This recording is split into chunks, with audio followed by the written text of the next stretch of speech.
పీసీలో మీరు కంటిన్యూ అవుతున్నారా ఇప్పుడు? పీసీ మీన్స్ అదే మన పూరి కనెక్ట్. పూరి కనెక్ట్లో లేము. కనెక్ట్లో లేరు? లేరు. సో బయటికి బయటే ఉంది. బయట సినిమాలో చేస్తున్నాం. ఎందుకని మీరు మధ్యలో కలుసుకోవడం జరిగింది కదా, మళ్ళీ ఎందుకు లేదా? వన్స్ వచ్చేసిన తర్వాత మళ్ళీ వెళ్ళలేదండి. మీ ఇద్దరి మధ్య ఇంకా ఎప్పుడు లేదండి. మోర్ దాన్ 28 సినిమాలు ఏమో చేశారు కదా, కలిసి చేశారు. కానీ ఎప్పుడు ఎందుకు ఇలా జరిగిందని చెప్పి మాట్లాడటం మీ నుంచి ఒక ఫోన్ వెళ్ళటం జరగలేదు. నా సైడు ఒక మిస్టేక్ అయితే ఉంది. అంటే మేము ఎప్పుడైతే అటు నుంచి వచ్చామో లొకేషన్స్ రికే నుంచి, సో అదే మీరు కాకుండా వేరే ప్లాన్ చేస్తున్నామని ఒక మెసేజ్ వచ్చింది. సో దాంతో నేను కాల్ చేశాను అతనికి. కాల్ చేసి ఓకే నా అంతటి నేను వచ్చేంత వరకు నన్ను కాల్ చేయొద్దు అన్నాను. ఆయన మళ్ళీ 2 times నాకు కాల్ చేశారు. చేస్తే నేను లిఫ్ట్ చేయలే. ఆయన పెద్ద డైరెక్టర్ కదండి, కాల్ చేస్తే లిఫ్ట్ చేయకపోయేసరికి హట్ అయ్యారు అతను. అది నేను అనుకుంటున్నాను. దాని తర్వాత ఇంకా లేదు. ఓకే. రీసెంట్గా ఒకసారి బ్యాంకాక్లో కలిసాం, మొన్న రోలర్ సినిమా చేస్తున్నప్పుడు కలిసాం. సేమ్ ఆ రోజు మళ్ళీ హగ్ చేసుకోవటం, మళ్ళీ మాట్లాడుకోవడం, అదే ప్రేమ అలాగే ఉంది. బట్ లైఫ్లో అలాంటి వ్యక్తి మిస్ అయినందుకు నాకుగా నేను చాలా బాధపడ్డాను. ఎక్సలెంట్ పర్సన్ అండి.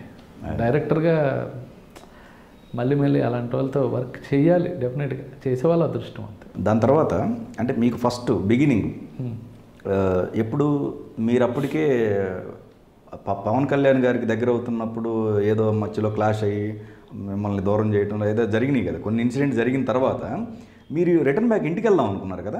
ఇంటికి కాదండి, నేను ఫ్యాక్టరీస్కి వెళ్ళిపోదాం. ఫ్యాక్టరీ అంటే తిరుపతి కాదు, అంటే సెరామిక్ ఫ్యాక్టరీ ఇక్కడ యూనివర్సల్ సెరామిక్స్ అని హైదరాబాద్లో.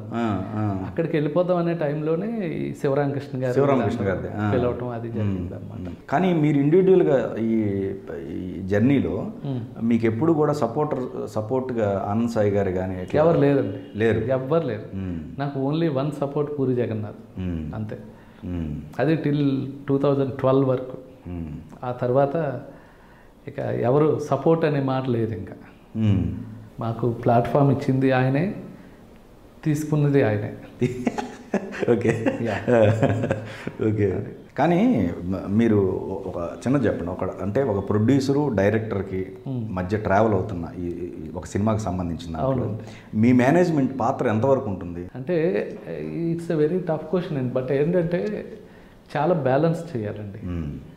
ఒక అతనికి మనీతో ఉంటుంది, ఒక అతనికి క్రియేటివిటీతో ఉంటుంది.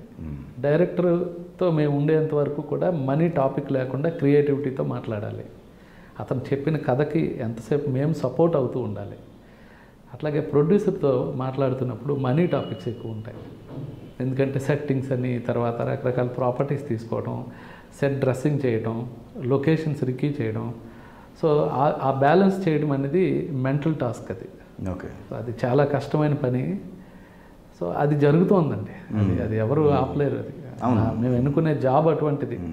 ఎక్కువగా ఎందుకంటే ఖర్చు పరంగా మీ డిపార్ట్మెంటే ఎక్కువ ఉంటుంది, ఎక్కువ వస్తూ ఉంటుంది. అది బ్యాలెన్స్ చేయడం కూడా చాలా టఫ్. అది చాలా టఫ్ అండి. మరి అలాంటి సిచ్యువేషన్లో ఒక్కొక్కసారి ప్రాజెక్ట్ నుంచి డైరెక్టర్ హట్ అయినా తీసేయచ్చు, ప్రొడ్యూసర్ సైడ్ అయినా. అవునండి కదా, అవి జరుగుతూ ఉంటాయి, అవి కూడా జరుగుతూ ఉంటాయి. బట్ బయటపడవు కానీ జరుగుతూ ఉంటాయి. కానీ ఒక ఆర్ట్ డైరెక్టర్ జాబ్ అనేది మాత్రం వెరీ టఫ్ అండి. ఎందుకంటే లేబర్ నుంచి CEO వరకు అందరితో కాంటాక్ట్లో ఉండాలి. ఓకే. ఫ్లోర్ తుడిచే వాళ్ళు ఎవరైతే ఉంటారో వాళ్ళతో కూడా ఆర్ట్ డైరెక్టర్ కాంటాక్ట్లో ఉండాలి, వాళ్ళతో మాట్లాడేటట్టు. అక్కడ నుంచి ఈ స్టూడియో వర్కర్స్ ఉంటారు, ఈ కార్పెంటర్స్ అని, మౌల్డర్స్, పెయింటర్స్, ఫ్యాబ్రికేటర్స్, డెకార్స్, అలాగే వెండర్స్ ఉంటారు సప్లై చేసే మెటీరియల్, వీళ్ళందరితో మాట్లాడడం. సో ఇంకా అలా కాకుండా మిగతా 24 క్రాఫ్ట్లో మాకు దాదాపుగా 16 క్రాఫ్ట్స్తో మాకు అటాచ్మెంట్ ఉంటుంది ఎక్కువ. ఓకే. ఇప్పుడు music directors and lyric writers, అట్లా స్టోరీ రైటర్స్, వాళ్ళతో మాకు పెద్ద అటాచ్మెంట్ ఉండదు. కానీ ఇప్పుడు ఈ costume designers, fight masters, so అలాగా ఈ అసోసియేట్ డైరెక్టర్స్, అంటే ఓన్లీ షూటింగ్ స్పాట్ వరకే ఎవరైతే టెక్నీషియన్స్ ఉంటారో వాళ్ళ వరకు అయితే మీకు కంపల్సరిగా. ప్రొడ్యూసరు డైరెక్టరు సినిమాకి ఎలా ఉండాలంటారు? సినిమాకి అంటే మీరు ఎప్పుడైనా ట్రైన్ ఎక్కారా? ట్రైన్ ఎక్కుంటే ట్రైన్ కింద 2 పట్టాలు ఉంటాయి, ట్రాక్స్ అండి. ఆ 2 పట్టాలే, ఒకటి ప్రొడ్యూసర్ ఒకటి డైరెక్టర్. ఓకే. ఆ పట్టాల పైన ఉండే ట్రైన్ అనేది ప్రొడక్షన్. ఓకే. ఓకే, మొదట్లో ఉండే ఇంజను, కెమెరామ్యాను, తర్వాత ఒక ఎడిటరు, తర్వాత ఆర్ట్ డైరెక్టర్, మ్యూజిక్ డైరెక్టర్, ఇట్లా ఒక్కొక్కటి ఆ 22 క్రాఫ్ట్లు కలిపి ఒక ట్రైన్, ఒక ప్రొడక్షన్ అయితే కింద ఉండే 2 పట్టాలే ప్రొడ్యూసర్ డైరెక్టర్ అండి. ఎందుకంటే వాళ్ళు చాలా బ్యాలెన్సింగ్గా మోయాలండి. వాళ్ళిద్దరు కలవరు. ఒక అతను ఫైనాన్స్ బ్యాలెన్స్ చేస్తే ఒక అతను సినిమాని బ్యాలెన్స్ చేస్తుంటారు. ఎక్కడైనా చిన్నది జర్క్ వచ్చింది అంటే ఆ ట్రైన్ అక్కడితో ఆగిపోద్ది. ఓకే. అది మళ్ళీ రీస్టార్ట్ అవ్వడం చాలా కష్టం. సో అలాగే ప్రతి ట్రైన్కి కూడా స్టార్టింగ్ అండ్ డెస్టినేషన్ ఉంటుంది. అలాగే ఒక సినిమా వీళ్ళిద్దరు పట్టాల మీద ఎక్కించి స్టార్ట్ చేస్తే డెస్టినేషన్ అనేది రిలీజ్. సో హ్యాపీగా పంపించేది. అందుకే ఈ ట్రైన్ అనే కంపారిజన్ చెప్పాను. అండ్ ఇంకోటండి, ఈ ఇన్ని సంవత్సరాలు మీ ఎక్స్పీరియన్స్లో అవును సార్, తెలుగు సినిమాకి సంబంధించి కావచ్చు, లేకపోతే బాలీవుడ్, హాలీవుడ్ అన్ని వాటిలో చూస్తే ఇంకా తెలుగు సినిమాలో ఆర్ట్ డిపార్ట్మెంట్ సైడ్ ఇంకా మారాల్సిన చేంజ్ ఓవర్స్ ఏమైనా ఉన్నాయా? మారాల్సినవి అంటే రాబోయే కాలాన్ని బట్టి మారాలండి ప్రతిదీ కూడా. ఇప్పుడు గ్రాఫికల్ వర్క్ అని ఎక్కువ వచ్చింది, సీజీస్ మీకు తెలుసు కదా. అవును. ఆ సీజీ వర్క్ అందరూ ఏమనుకుంటారంటే ఇప్పుడు సీజీ వర్క్ చేసేటప్పుడు ఆర్ట్ డిపార్ట్మెంట్ పెద్ద పని లేదు అని చాలా సింపుల్గా అనేసుకుంటారు. కానీ అది కాదండి. పర్ఫెక్ట్ ఏదైనా కూడా ఒక ఆర్టిస్టు కాంటాక్ట్ చేసే ప్రతి వస్తువు మేము తయారు చేసి ఇవ్వాలి. ఆ డైరెక్టర్స్ దాని డిజైన్ మేము ఇవ్వాలి. ఆ డిజైన్ని బట్టే సీజీని డెవలపింగ్ చేస్తారు. అలా మినియేచర్స్ మేమే చేసి ఇవ్వాలి. మినియేచర్ విజన్ అనేది మేము ఇవ్వాలి, ఆర్ట్ డైరెక్టర్స్ ఇవ్వాలి. సో దాని నుంచి వాళ్ళ ఎక్స్పాన్షన్స్, మల్టిప్లికేషన్స్ ఇవి తయారు చేస్తారు. ఇప్పుడు మనకు వెపన్స్ అని ఉంటాయి, మనకి అంటే పీరియాడికల్ సినిమాలు ఇలాగ ఎక్కువ వస్తున్నాయి, దాని మీద ఎక్కువ గ్రాఫిక్ వర్క్ ఉంటుంది కాబట్టి ఆ వెపన్స్ కానీ డాల్స్ కానీ ఇలాంటివి చేయాలన్నా కూడా లైవ్లో పట్టుకునేటివన్నీ మేమే చేసి ఇవ్వాలి. ఇక్కడ చాలా పెద్ద సినిమాలు లైక్ బాహుబలి లాంటి సినిమా తీసుకున్నట్లయితే సార్, ఇక్కడ ఉన్న ఆర్ట్ డైరెక్టర్లు ఆ పని చేయలేరా? ఎందుకు చేయలేరు? ఆర్ట్ డైరెక్టర్ అంటే ఎవరికైనా కూడా ఒక వర్క్ వస్తే కానీ అతను ఆర్ట్ డైరెక్టర్ అనే రికగ్నైజ్, గుర్తింపు వస్తుంది. ఎందుకు పెద్ద సినిమాలు మ్యాక్సిమం బయట వాళ్ళని తీసుకుని వస్తున్నారు? తెలుగు సినిమాలు ఈ మధ్య కూడా చాలా వరకు కూడా ఆర్ట్ డిపార్ట్మెంట్లో ఆర్ట్ డైరెక్టర్స్ అందరూ బయట వాళ్ళు ఉన్నారు.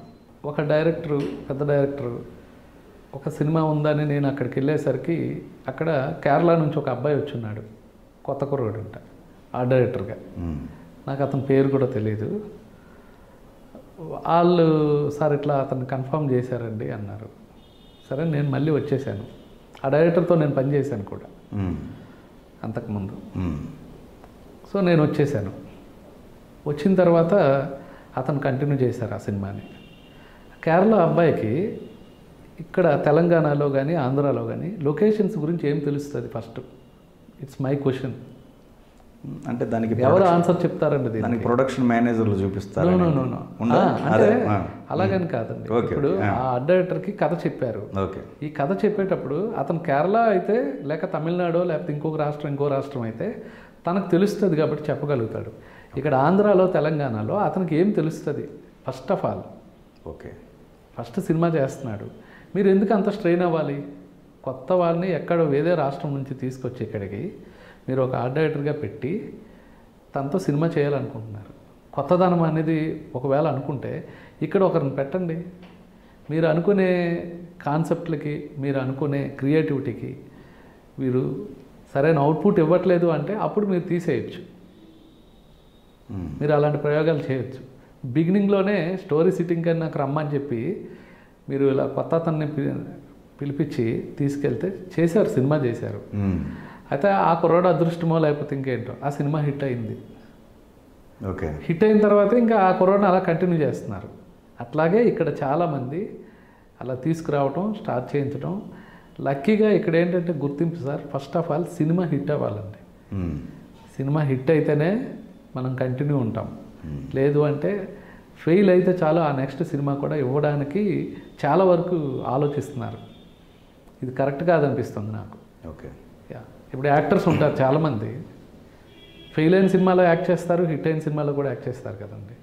అలాంటప్పుడు టెక్నీషియన్లు ఏం తప్పు చేస్తున్నారు? చాలామంది కెమెరామెన్లు బయట నుంచే ఉన్నారు ఇక్కడ. మరి ఇక్కడ ఉండేవాళ్ళు ఏమవ్వాలి? అలాగే ఆర్ట్ డైరెక్టర్స్ అండి, అలాగే ఫైట్ మాస్టర్స్, డాన్స్ మాస్టర్స్ చాలామంది. మీ యూనిట్స్ ఏమి వాళ్ళని అబ్జెక్ట్ చేయటం కానీ అట్లాంటివి అలాగే ఎలా చేయగలమండి? ఇది ఏంటంటే ప్రొడ్యూసర్ డైరెక్టర్ తీసుకున్న డెసిషన్కి ఎవరు, అది వాళ్ళ కథకి వాళ్ళ ఇష్టం. మాకు ఇల్లే కావాలి, మేము తెచ్చుకున్నామంటారు. దానికి మనమేమి అబ్జెక్షన్ చేసేది ఏం లేదండి. రైట్. కాకపోతే ఇక్కడ ఉన్నాం కాబట్టి ఇక్కడ పనిస్తే అందరం బతుకుతాం.